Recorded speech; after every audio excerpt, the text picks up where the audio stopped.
Quetzalcóatl, en náhuatl, Quetzaltl, serpiente hermosa, siendo Quetzali, hermoso, y Coatl, serpiente, es uno de los dioses de la cultura mesoamericana, llegando a considerarse como el dios principal del panteón prehispánico. Entre otros, Alfredo López Austin considera precisamente a Quetzalcóatl como la deidad principal a partir de la cual se generan los demás, del desdoblamiento, pero algunos como Miguel León Portilla, consideran a Tezcatlipoca como el dios principal y otros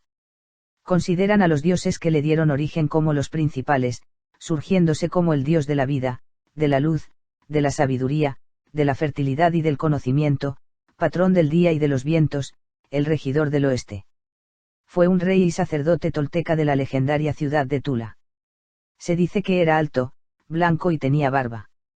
Fue una especie de promotor cultural y mostró ser un hombre sabio y progresista que le enseñó a los habitantes de los pueblos por donde anduvo, el arte de la orfebrería, la agricultura, sobre todo el cultivo del maíz, y muchas otras cosas que permitieron a la cultura náhuatl destacar.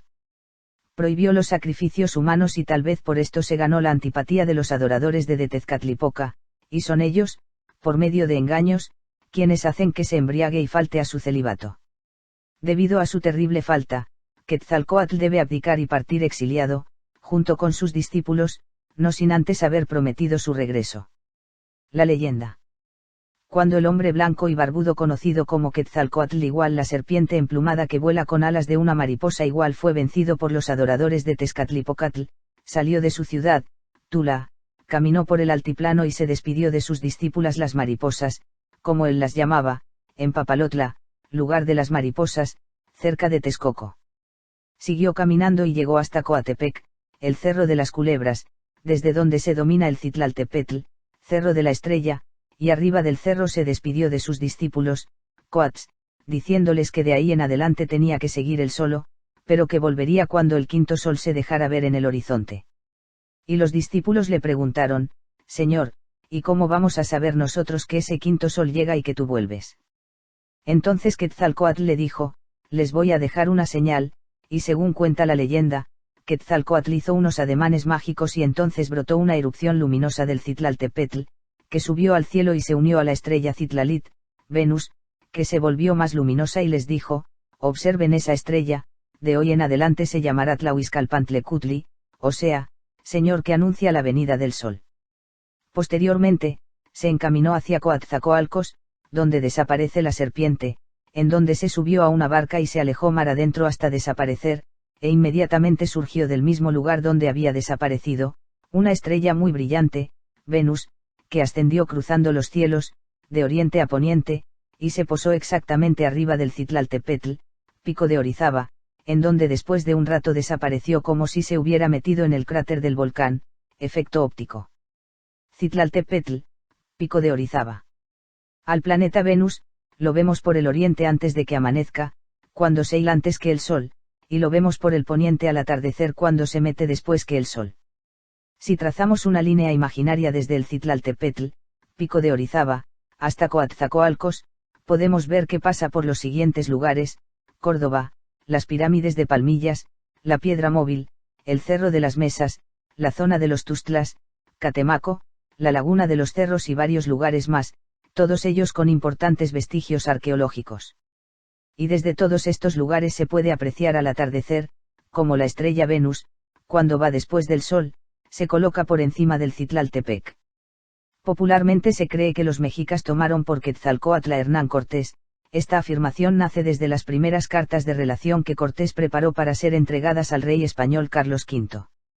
Estas se consideran una estrategia legal, ya que la conquista de tierras solamente podían ser aprobadas por el rey de acuerdo a las leyes españolas, las 7 partidas. Cortés carecía de dicho permiso y por lo cual tenía una orden de aprehensión. Posteriormente defendió su postura al decir que los mexicas se rindieron al confundirlo con el dueño de las tierras y Cortés le entregaba esta posesión al rey, argumentando inocencia.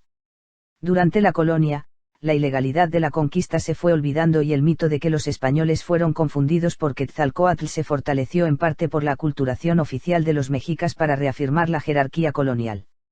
La aparición en Mesoamérica y específicamente en el Anáhuac, de este personaje alto, rubio, blanco, barbado y de profunda cultura ha dado margen a la creación de varios mitos y leyendas que los antropólogos, científicos y exploradores extranjeros han entretejido de una maraña cada vez más difícil de desenredar.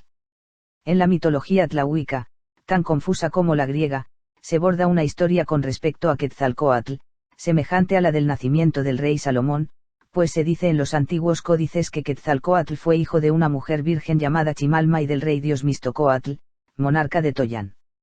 Que avergonzada por haber dado a luz sin matrimonio, Chimalma puso en una cesta al niño y lo arrojó al río. No se sabe a cuál, y que unos ancianos lo criaron y educaron, habiendo llegado a ser un hombre sabio y culto que al regresar a Toyán, se hizo cargo del gobierno. Por otra parte se dice que Quetzalcóatl fue un hombre rubio, blanco, alto, barbado y de grandes conocimientos científicos, que enseñó a los pobladores de lo que hoy es México, a labrar los metales, orfebrería, lapidaria, astrología etc. Aunque jamás se llegó a saber su nacionalidad y su procedencia. Cuéntase que habiendo bebido el suave neutle, pulque, se emborrachó y cometió actos bochornosos, después de lo cual decidió marcharse para siempre tomando el rumbo del Golfo de México o Mar de las Turquesas. En un suicidio ceremonial al cual le acompañaban 4 mancebos sus discípulos, se hundió para siempre, renaciendo como la estrella de la mañana y posteriormente adoptando el nombre de Quetzalcóatl, que quiere decir serpiente emplumada o serpiente de plumaje hermoso. Los mayas adoptaron a Quetzalcóatl como deidad, pues hasta allá llevó sus conocimientos y su cultura pasmosa, colocándole el nombre de Cuculcán, que quiere decir lo mismo, serpiente emplumada o botán, que debe haber sido su nombre real, y recibieron de él las más sabias enseñanzas tanto religiosas como políticas y artísticas. Se dice que los toltecas, naoas y mayas lo deificaron y colocaron su símbolo en todos los palacios, monumentos y templos de la zona maya y Mesoamérica, en donde aún puede verse, en recuerdo y veneración de este sabio, que según la tradición mayense, subió al panteón y se convirtió en la estrella Venus, que también es así identificado por los fantasiosos arqueólogos. Ahora bien, cuando las huestes hispanas llegaron a las tierras veracruzanas al mando del capitán extremeño Hernán Cortés, y según nos cuentan en sus muy sabrosas crónicas Bernal Díaz del Castillo, se encontraron con una gran sorpresa que en esos días de codicias y rapiña desmedidas no le dieron la importancia que tenía y hoy aún debe tener. Relata el soldado cronista que llegados a las costas de lo que sería la Nueva España, el emperador Moctezuma envió unos tendiles llevando regalos, oro y joyas y muchos ricos presentes que, lejos de hacer que Cortés volviera proa a la mar, lo tentó en ambiciones. Uno de estos tendiles, al ver que uno de los soldados de Cortés tenía un casco de latón que brillaba al sol, pidió verlo, diciendo que hacía muchos años, había llegado a la gran Tenochtitlán un hombre rubio, barbado y blanco, portando un casco semejante, que al marcharse se los había regalado y los sacerdotes lo colocaron en la cabeza del ídolo representativo del dios Huitzilopochtli. Pidió que se le prestara el casco para cotejarlo con el que tenía puesto su dios. Y resultó que el casco dorado que tenía el dios, era igual al del soldado hispano, solo que tenía en ambos lados unos cornezuelos al estilo de los cascos vikingos. Aquel tendil no solamente llevó ante Hernán Cortés el dicho casco dorado, sino también a un hombre blanco, alto, barbado, rubio, que se parecía mucho al conquistador, diciendo que su nombre era Quintalbor, que de ninguna manera es nombre mexicano, maya o correspondiente a ninguno de los idiomas que se hablaban en el Nuevo Mundo. Pero en lugar de examinar detenidamente el casco, y si lo hicieron no fue consignada en ninguna de las cartas de relación, tomaron a chunga y relajo la presencia de aquel hombre barbado, rubio y blanco idéntico a don Hernán Cortés, al grado de parecer su hijo o su gemelo, y desde ese momento lo llamaron don Cortés. Al llegar los conquistadores a la fabulosa ciudad de Tenochtitlán, sacerdotes y principales hablaban de un hombre rubio y barbado semejante a ellos, que hacía muchos años había estado entre ellos y les había predicho que un día llegarían al país hombres barbados y con armas poderosas para esclavizar al señorío. Moctezuma, que según nos cuenta la historia era un monarca medroso, pusilánime, creyó que con la llegada de Hernán Cortés y su puñado de rapaces se cumplía la profecía y casi dejó en manos del puñado de Orca hispano el destino de su reino, de su imperio.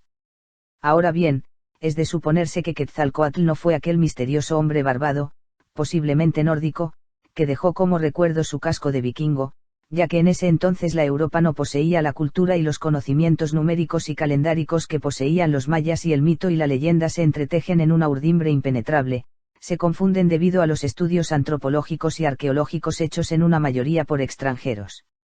Tal vez Toyansi tuvo un gobernante sabio y bueno al que llamaron Quetzalcoatl, hijo de Chimalma y el rey dios Mixcoatl, pero también es muy posible que los sacerdotes y astrónomos de entonces, al observar los cielos en la forma en que lo hacían, hayan descubierto que el mundo, su mundo, formaba parte de la Vía Láctea, de esta enorme galaxia que hoy conocemos y de la cual formamos parte y a la cual daban por nombre Iztaccmixcoatl, que quiere decir serpiente salpicada de piedras preciosas o luceros, serpiente incrustada de diamantes. Y después de sus observaciones le hayan puesto Quetzalcoatl, serpiente de plumas hermosas, y extendido su culto a los habitantes de Mesoamérica. De allí que en los portentosos edificios de esa antigüedad se hayan esculpido esos símbolos y reverenciado como deidad, pues a ningún hombre, por sabio que haya sido, se le dio jamás el rango de Dios. Bueno amigos, este es el fin del vídeo, espero les haya servido esta información. No olvides suscribirte, y compartir el vídeo.